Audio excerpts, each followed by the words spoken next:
Drawer number 4. That's right, drawer number 4. In this drawer we have the bean cob cuffs, the H&R cuffs that took over from that company when they sold all the equipment and the tools and all that stuff in the old stock.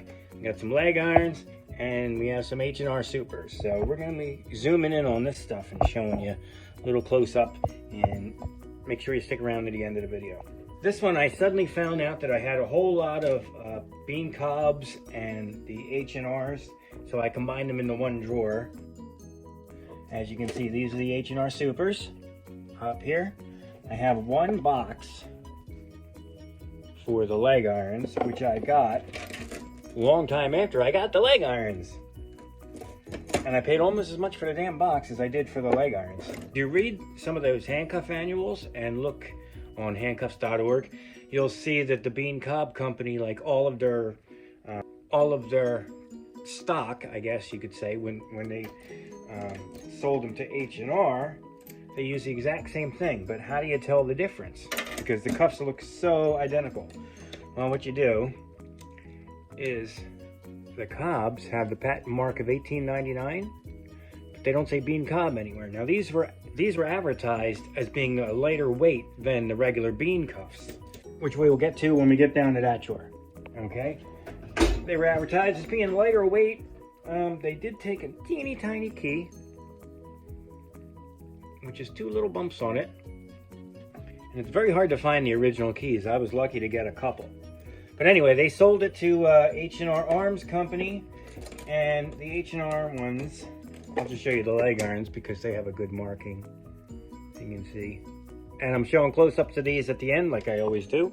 It says H&R Arms and Worcester, Massachusetts. Okay. There's actually 3 cuffs that use this design here. Okay, we have the bean cobs. Check this out too. I like these ones because the centerpiece, the lock mechanism in there, these can come out by getting rid of that screw, and then they just pop out for repair. But these ones actually, look, it's a different type of metal. These are the 1899, so those are the cobs. And the weird thing is that the keyway goes all the way through. They can be carried unlocked like this, and then you just hit that little teeny tiny arming button in there. This is for the click. Ready? There we go. Now it's primed and ready to be locked, like that. Okay. I like these because they're really smooth on the inside, so they're comfortable to wear. Not that I would wear them, except when I'm doing my shows. And I have several different patinas. Now there's a flat key ones, and if you look at some, I have to be careful because these are really, really good. Look at the shine on them. They called themselves Tower Beans, and these have a barrel key, and the arming button is right there. It has the neat little cross hatch.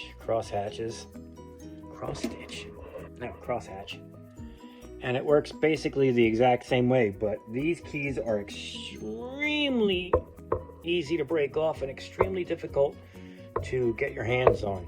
I went through a lot of little cabinet keys, you know, because I have 3 pairs of them to get something that works. That's why I'm always on the lookout for little cabinet keys and, you know, little jewelry box keys and things like that can work. You never know.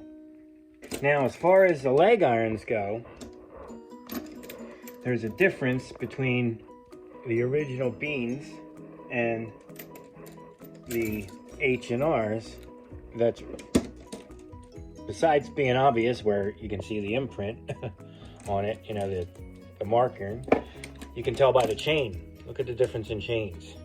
One has a twisted link and one's got the flat ones. The H&R cuffs have the oval links, more like, you know, regular garden chain or whatever you would use. And the older ones have the twisted links. So that's one way of telling the difference. If you ever see these in a display case and you can't, you know, you can't get close enough, or like a photo, if you're buying them online or whatever, that's one way to tell if they don't zoom in, is by the type of chain. You can tell that the H&Rs have the round oval, the H&Rs have the oval chains, and the bean cobs have the twisted ones. So that's one way to tell the difference. And in this drawer, since H&R seems to be hanging out, I also added my H&R Super cuffs. And I'm sure you guys know about these. They have that weird keyhole. And I have the first model and the second model. The second model came with that little, see the little groove? There we go. And where's the first one? There we go. And the older ones don't have the groove. And like I said, I'll show you the close-ups of these things in a minute. I don't have the original of these, and I don't have the leg irons yet, but there's room in the drawer for that. So I like these because in an old John Novak book, he talked about them. And I always wanted a pair, and finally I was able to accumulate several. There's another first model. There's swing through, but where's the keyhole? Well, if you want to find the keyhole, then what you got to do is look at my other video on H&R Supers. But I like the clevis too. That's really neat. Now, if I remember correctly, it was this pair of tower beans that had a little bit of the key bit broken off when I bought them. So I only paid like 10 bucks or 20 bucks or something like that. So what I did was I got one of these earth magnets and went like that and just fished around over the keyhole. And eventually, believe it or not, it did work. It pulled that, it was just a little teeny tiny bit of broken steel off in there from the key bit, and it popped it right out. So sometimes that can work to get a piece out, okay? And also, a lot of times when you get tower beans or bean cobs or any of these where it doesn't swing through, get them home, first thing I always do, give a little knock like that, and all kinds of gook comes out. As a matter of fact, one time I went like that, and a whole load of cotton came out. I don't know what that was doing in there, but it worked. Pretty secure as far as the chain and the steel that they use. I kind of like this design. So I have several examples, as you can see, of the bean cob pattern, and I wanted to show you something that you should be wary of. That's not a good repair. Okay, this side's total. I mean, what did they do to that? It looks like they used a punch or something. Tried drilling it out when all they had to do was take the screw out. And the other side works, but you know, what are you gonna do? Look at that. Ugh. So I actually have 1.5 pair of the H&R leg irons, because that's really not a working cuff by any means, by any stretch of the imagination, and 2 pairs of the 1899ers. Okay, see the difference in the patina?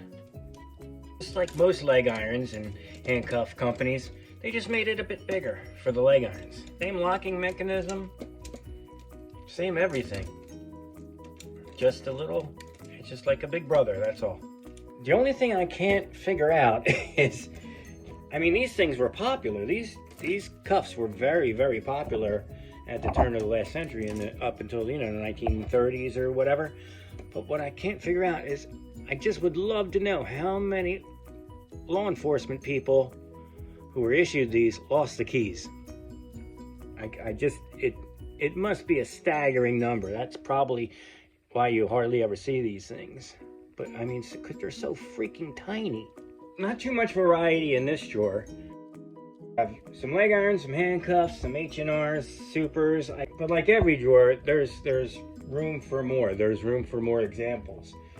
But there's still variations out there. I've seen them on long lead chains. I think I saw a picture of Houdini in a pair that were slightly bigger than this, but not as big as the leg irons, called elbow irons. But I don't know if he just put a pair of leg irons behind his back, you know, just to make himself look more impressive.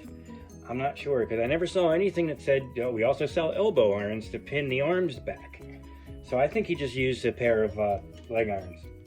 And about does it for this week's Off the Cuff. Sorry about last week, but with Halloween and a bad cold that I'm still getting over, you can imagine why I didn't post anything. No more for drawer number 4. But don't worry, I have plenty more to show you until I get my hands on some new stuff. I was terribly outbid already on a couple of auctions that I'd rather not talk about because it makes me cry. Please click like, click subscribe, and we will see you again next time.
boy. Good boy.